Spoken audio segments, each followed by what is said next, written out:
C'est un sujet un peu, comment je pourrais dire, ésotérique, parce que l'art en bande dessinée, la plupart des gens vont vous dire que la bande dessinée, c'est de l'art, donc parler d'art en bande dessinée, c'est un peu un pas.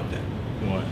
C'est que nous, ce qu'on fait comme bande dessinée, c'est quelque chose un peu plus recherché. On met beaucoup l'accent sur la narration visuelle, sur mélange des techniques, aussi sur la narration non linéaire, qui est aussi la narration, qui est aussi une forme d'art.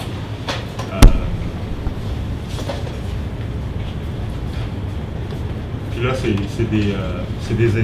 des exemples de choses que nous on produit, que nous on considère comme des trucs qu'on aime publier, des trucs qu'on aime voir. C'est bon. C'est ça, c'est des mélanges dessins, photos, collages, toutes sortes de techniques. Je pense qu'ils nous intéressent, mais nous autres, on a un grand amour pour les arts dans toutes leurs formes, que ce soit la peinture, la photographie, la bande dessinée. Fait qu'on a tendance à être attiré vers des artistes qui ont une formation artistique, mais qui aiment aussi un large éventail de techniques d'art. Fait que ça fait que, puis au Québec, ben, il y a beaucoup d'artistes qui sont capables de faire plein de choses très intéressantes, très riches, imaginatifs, mais comme les méthodes de diffusion, ça reste encore le livre, il y a beaucoup de gens qui connaissent pas ça. Je pense que, au moins, on a fait une évolution. Avant, les gens, si on parlait de BD, ils parlaient d'Astérix, là, ils sont capables de dire Paul quelque part. C'est quand même pas pire, là, mais ça reste... Ça, il n'a jamais publié celui-là. Il l'a gardé pour lui. Ah, là, c'est à moi. Okay. Ça, c'est pas fait, je commence avec Paul au danseur. On parle pas de Paul au danseur. C'est ça. La manière, moi, je faisais de la bande dessinée avant. J'ai commencé ma carrière en bande dessinée en faisant des comic books pour voir les comics. Puis, bien vite, je me suis aperçu que c'était assez restreint comme médium, la bande dessinée. Parce que la bande dessinée, dans le fond, c'est comme le cinéma. Tu sais, as plusieurs types de films, comme tu as plusieurs types de bandes dessinées. Mais tu peux choisir de faire de la bande dessinée au premier degré, puis quand même t'en tirer, puis bien en vivre, puis avoir du fun, puis triper. Mais il y a aussi un deuxième degré dans la bande dessinée, qui est un chemin qui est moins emprunté par les auteurs de BD ou par les gens qui publient la bande dessinée en général. Mettons que c'est pas la bande dessinée d'art ou une bande dessinée recherchée qui va vendre le plus. Mais par contre, c'est selon moi, ça c'est mon opinion, selon moi, c'est ce qui fait que la bande dessinée, c'est un médium qui est vigoureux, c'est un médium qui bouge. C'est les gens dans l'underground qui font des trucs et qui se ramassent comme dans le overground, si on veut, qui se ramassent comme dans le média. Et ça, nous, en tout cas moi personnellement, c'est ce qui m'intéresse. C'est les gens qui ont une autre façon de raconter des histoires, qui ont une autre façon de présenter le visuel. Comme Marc disait, moi j'adore le graphisme, j'adore la photographie, la peinture, tout ça. Donc j'aime les gens qui arrivent à marier tous ces genres différents, puis qui arrivent avec quelque chose de construit, puis quelque chose qui n'est pas nécessairement linéaire, mais quelque chose qui est quand même narratif. Puis nous, en tant que maison d'édition, c'est vraiment ça qu'on recherche, c'est notre créneau. C'est des trucs avec une forte identité visuelle, mais qui est quand même narratif. Parce que veux pas, l'art, que ce soit n'importe quelle forme d'art, c'est une conversation entre l'artiste et le lecteur. Puis justement, il y a plusieurs niveaux de lecture, si on veut. Puis moi, j'adore quelqu'un qui est capable de présenter quelque chose qui vient de l'inconscient et qui rejoint tout le monde. C'est que ça, nous, c'est vraiment ça qui nous fait triper. C'est ça, on peut parler de communication. Parce que souvent, le type de BD qu'on publie, les gens ils trouvent que c'est pas commercial, ça ne rejoint pas assez de monde, comme s'il fallait faire quelque chose qui rejoignait plein de gens. Puis je pense qu'en art, ben, l'idée c'est d'explorer, d'expérimenter, d'aller proposer des choses personnelles distinctes. Puis ça, c'est pas nécessairement, ça va rejoindre beaucoup de gens. Donc, nous autres, ce qu'on fait, c'est qu'on fait des... Bon, il y a d'autres éditeurs comme Colosse qui ont été avant nous autres. Il y a eu une révolution avec l'impression numérique qui permet de faire des impressions de livres à 50, 100, 200, 300 copies. Puis là, peut-être 20 ans, c'était impossible. Soit tu le faisais en photocopie brochée ou tu allais dans une presse régulière, ce qu'on a des presses rotatives, mais là, il fallait que tu en imprimes un certain nombre, 500, 1000, puis ça coûtait une fortune.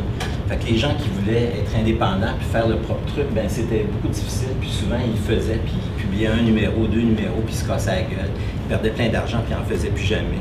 Puis tu parlais de BD, puis là, ils se mettaient accrochés à la terre.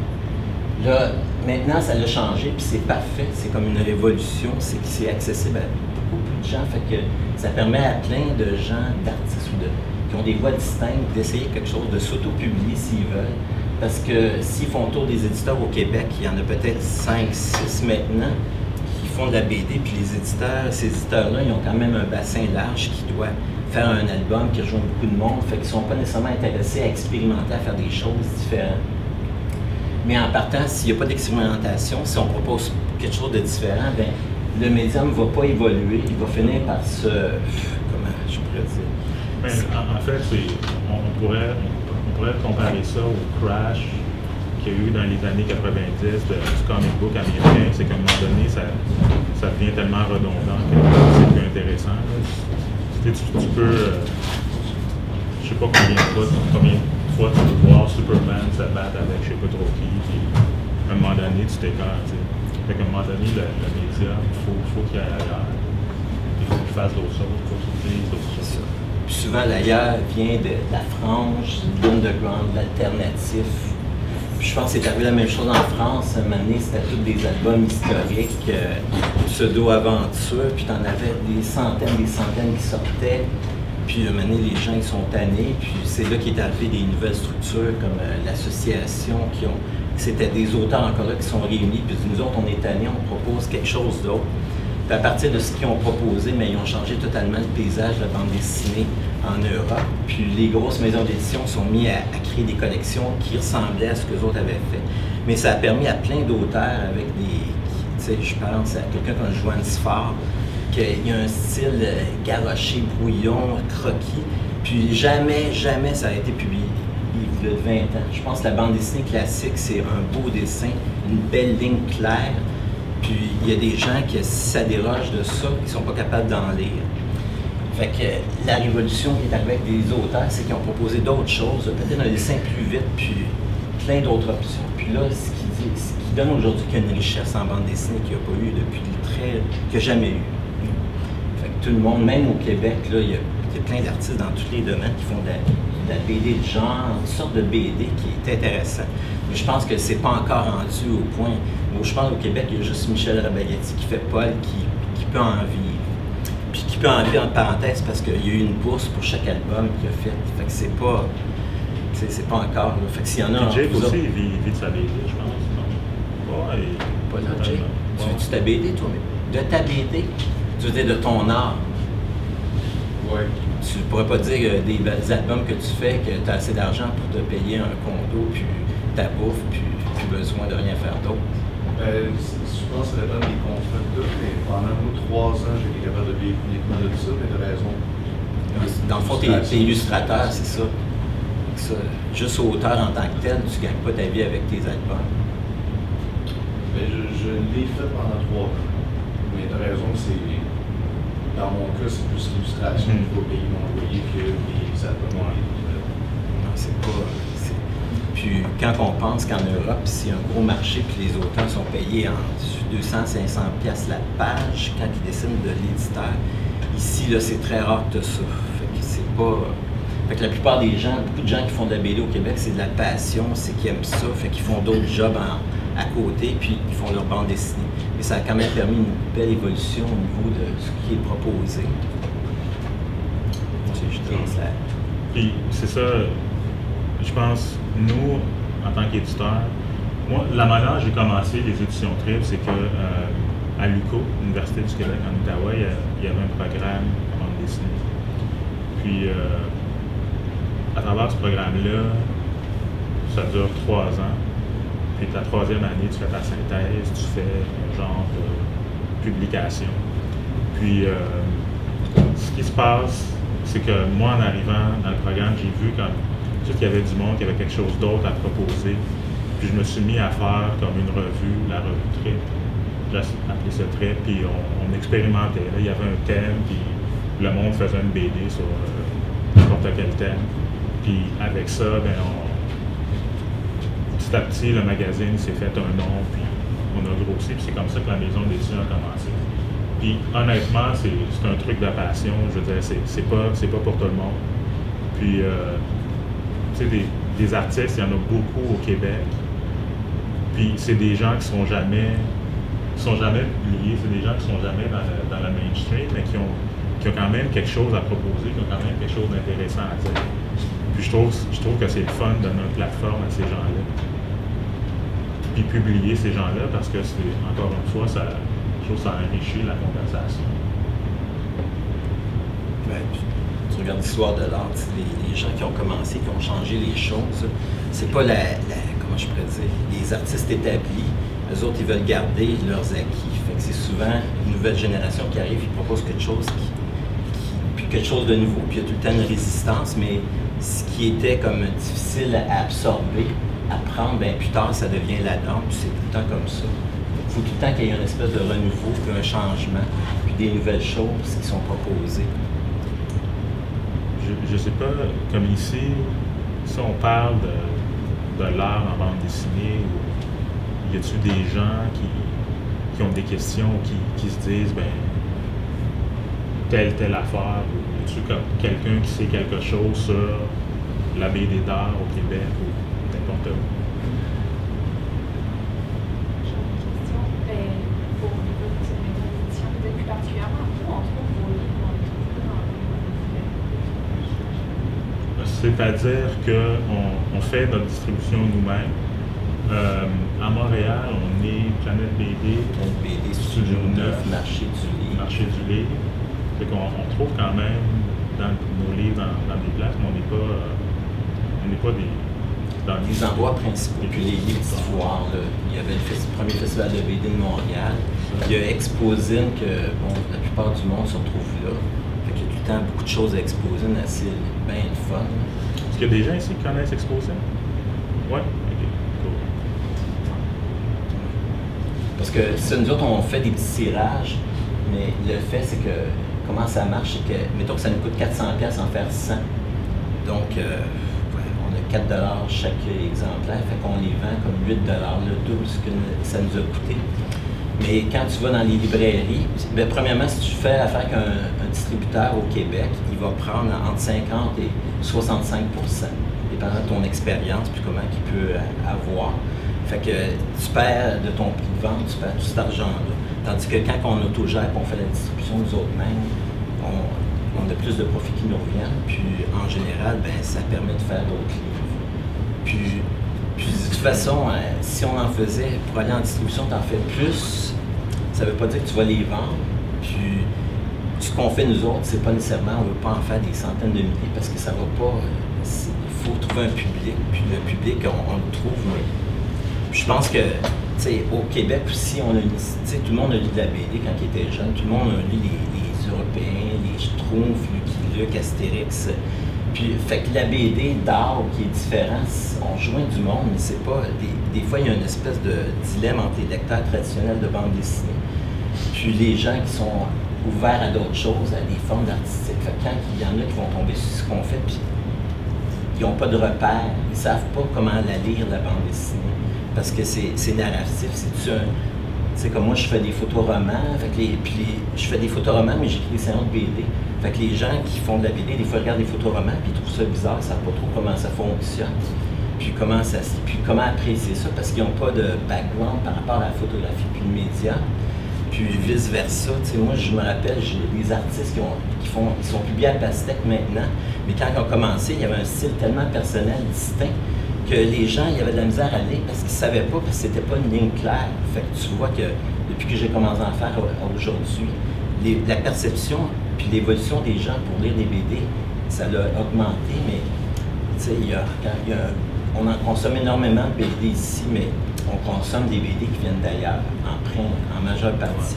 Je pense que Paul et tout ça, ça a fait qu'enfin, il y a du québécois de qualité qui peut intéresser plein de gens. Mais si je lui demandais qu'est-ce que vous connaissez comme québécois, auteur québécois, à part celui qui fait Michel Rabelais-Gatti, moi j'enseigne à des étudiants, puis en général, les étudiants ne connaissent rien, puis ils veulent faire de la BD. Fait que je trouve un deuxième, c'est comment quelqu'un va s'intéresser à ce que vous faites en tant qu'étudiant quand vous allez sortir de l'université. Si vous autres, vous intéressez pas à ce qui se fait en québécois ici. Fait que c'est ça, il y a encore beaucoup de choses à faire. Puis une viabilité qui serait le fun, parce que si les Québécois en consomment beaucoup, mais c'est ça. C'est parce qu'ici, au Québec, on consomme beaucoup de bandes dessinées, mais très peu de bandes dessinées québécoises. Ça, c'est un problème. Il y a aussi le fait qu'il y a beaucoup de dumping qui se fait ici, il y a beaucoup d'albums européens qui sont vendus ici, puis quand tu as un choix à faire, tu as comme 40 albums, couverture cartonnée en couleur à 10$, puis tu as le petit truc en noir et blanc qui se vend à 20$, mais souvent le monde va dire. Mais effectivement, c'est un. Vas-y. Question. Non, il n'y a pas de pénis. C'est parce que c'est vrai qu'au Québec, c'est dur quand on pense à les coûts que ça peut coûter autant pour la distribution que juste la production de l'objet. Mais qu'est-ce que vous pensez, mettons, d'autres avenues comme la distribution digitale pour comme lire des BD sur les tablettes, des iPads, etc. Tu vois, le digital en bande dessinée, c'est pas encore quelque chose d'établi. Je sais que les grosses compagnies, DC, Marvel, essayent de se donner comme d'aller vers cette plateforme-là, mais c'est pas encore établi. Puis la bande dessinée, les gens ont, je pense que les gens ont un rapport un peu bizarre avec la bande dessinée. C'est palpable, tu sais, tu lis ta bande dessinée, tu y touches, puis la bande dessinée, c'est comme le seul médium que c'est toi qui as le choix d'avancer ou de reculer dans l'histoire. Quand tu vas au cinéma, ben, l'histoire défile devant toi, tu n'as pas d'interaction. Mais la bande dessinée, tu peux choisir d'arrêter, d'aller voir en avant ou d'aller voir plus. Puis je pense que le fait que c'est un médium qui est tellement interactif qu'il y a encore beaucoup de résistance. Moi, personnellement, j'aime une bande dessinée, puis en tant qu'éditeur, puis je suis sûr que tu l'as fait une couple de fois, ta nouvelle BD vient de sortir, puis la première affaire que tu fais, c'est que tu le sens pour voir, tu sais. Puis c'est comme, t'as cette interaction-là, je pense qu'il y a encore un peu de résistance, mais effectivement, le marché commence à prendre pied, comme la BD numérique, comme les différents formats. Ça commence vraiment à sortir, puis il y a beaucoup d'anciennes BD qui, justement, sont faites en numérique, ça fait que, effectivement, là, il y avait deux. Moi, deux choses. D'abord, je trouve quand même, par rapport au numérique, les webcomics commencent à être quand même bien établis. Quand même de plus en plus qui font des copies papier aussi. Supposément que ça légitime plus la chose, mais c'est quand même des trucs vraiment de très bonne qualité qui se font. Autant trouver vraiment narration, art, des fois gag et tout ça. Donc je ne sais pas à quel point je suis d'accord que le rapport à la BD est nécessairement quelque chose de tactile. En même temps, j'avais une question, c'était plus ou moins lié, mais est-ce qu'il y a vraiment comme des créateurs de BD québécois est-ce que vous sentez qu'il y a une volonté, disons, des créateurs de BD québécois de faire de la BD comme numérique qui pourrait, comme, je sais pas, explorer la façon Moi, je te dirais que oui. J'ai une couple de noms. Je sais que Vincent Giard, il fait comme il a comme son site web, il y a un blog. Puis c'est parce que la BD numérique, ça amène à d'autres choses. Comme le médium évolue, en numérique, tu peux avoir du mouvement. Puis je me rappelle son histoire, il était sorti dans un bar avec Julie Delpa. Puis c'était absolument fabuleux parce que la BD c'était en GIF, comme dans les cases, l'image bougeait. Puis à un moment donné, il arrive chez eux, il est sous. Puis là, comme tu vois l'image qui, comme vraiment quand tu es sous. Puis ça, je trouvais, c'est vraiment quelque chose qui était cohérent. Puis il y a une volonté. Il y a beaucoup de gens, comme au Québec, qui font de la BD numérique, notamment Isabelle, qui a son blog, elle fait Namesake, puis c'est une BD qui est sur son blog, puis ça fait quand même 2-3 ans que ça roule. Puis à tous les 2 ou 3 ans, elle sort un imprimé pour ses auteurs. Oui, il y a une volonté de faire de la BD numérique, mais je te dirais que c'est encore quelque chose qui est pas établi. De plus en plus, ça va aller vers là. Puis je pense que ça va un peu changer le médium. Ça va devenir sa propre affaire, selon moi. Ouais, puis dans le fond, si tu parles de BD numérique, c'est ça, comme Stanley disait, il y en a qui servent du numérique puis ils ajoutent du mouvement. Puis il y a des choses bien intéressantes que tu peux faire, mais il y en a d'autres, c'est comme une vitrine en vue d'une éventuelle publication. Moi, je trouve ça moins intéressant. J'aime ça ceux qui travaillent quelque chose puis ajoutent des éléments. Fait que là, ils jouent avec les forces du médium. Fait que c'est bien différent. Tu sais, comme, puis tu vois que les livres baissent avec le digital, puis je pense que la plupart... Mais tu vois, une dernière chose par rapport à ça, je sais pas si vous connaissez Boulet. Il est comme Boulet Corp, il a son blog. Puis ce gars-là, il n'a jamais soumis à aucun éditeur. Lui, il faisait son blog, puis il interagissait avec les gens, puis à tous les années, son blog est publié en livre. Puis ça, c'est comme une des avantages de la BD numérique, c'est que tu peux déjà établir ton crowd. L'éditeur, il prend moins un gros risque en publiant, parce que si c'est déjà que tu as plein de monde qui te lit. C'est ça, il ne faudrait pas ignorer l'exemple de Ciné dans votre réponse. Déjà parce que c'est une plateforme qui est fonctionnelle et montée, puis qui est déjà en train de penser tout. Ouais. Et aussi le Stitch Up, qui est exactement la dynamique que tu viens d'écrire. C'est par les hits de blog que... C'est ça, exactement. Je pense que le bon avantage, si tu fais une BD sur un blog, c'est que ça te force à produire. Je pense que c'est beaucoup de travail faire une bande dessinée, que ce soit 40, 60, 100, 200 pages. Puis le fait d'avoir s'autodiscipliné en disant j'en fais une par semaine, bien, ça te fait du matériel. Puis éventuellement, si tu poursuis, ben, il y a plus de gens qui en voient. Puis après, tu te retrouves avec quelque chose pour faire un album qui est super stimulant. Puis encore une fois, ça change le paysage éditorial parce que les éditeurs n'aiment pas prendre de chance. Sauf nous,